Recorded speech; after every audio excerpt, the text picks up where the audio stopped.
All right, let's talk about the Unit 2 discussion board. So your question is focused on, is the Progressive Era the right name for the time period from 1880 to 1940, and what alternatives are out there? So the two most common things people call this era are the Progressive Era.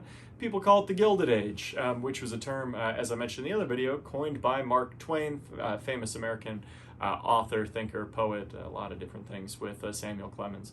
But when we think about this time period, I think we can see this as the late industrial revolution in America. We can see wide-scale economic changes coming. We can see disparities between the rich and poor. And I want to see kind of putting some thought into what might make sense to call this era.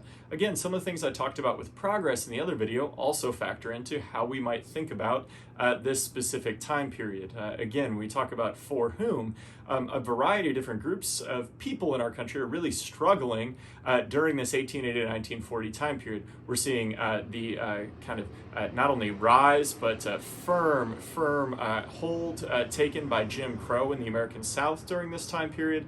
We're also seeing the close of what people commonly call the Indian Wars and widespread dispossession for Native American peoples in our country. They're living on reservations or being moved into a completely different cultural social dynamic than they had lived in prior to. We're also seeing, as you'll be challenged with on the assessment, to think about migrant and immigrant expansion in the country during this time period. So there's a lot going on. There's a lot of different people advancing a lot of different doctrines during this time period. So your challenge is to think about what might make sense as a name for this time period.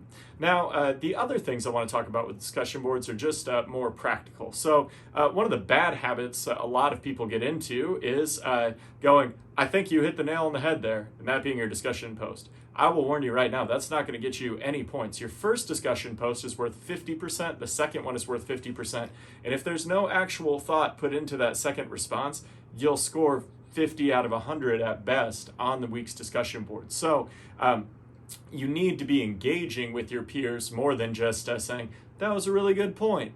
I think we all know that's not putting your best foot forward. That's not the spirit of the assignment. And it's also not going to help you learn or grow at all as we work through the course. One of the things that I'm really adamant about in online learning is that we all have unique perspectives and experience, whether you live in a big city or a small town, whether you've never left the place you were born or you're kind of a nomad and have been all over the globe doing different things, whether you're a traditional age college student or one of our older, wiser learners back in school after a break.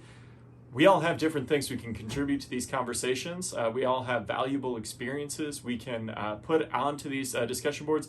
And I am sure, after teaching online for the last 7 years and being an online student myself in the past, that this can take a course from being kind of something you're trying to get through to a really quality learning experience. So I challenge you to put your best foot forward this week, represent your perspective, do a little research, and really do a good job as we continue on the Unit 2 discussion board. Thanks for watching the video, and good luck this week.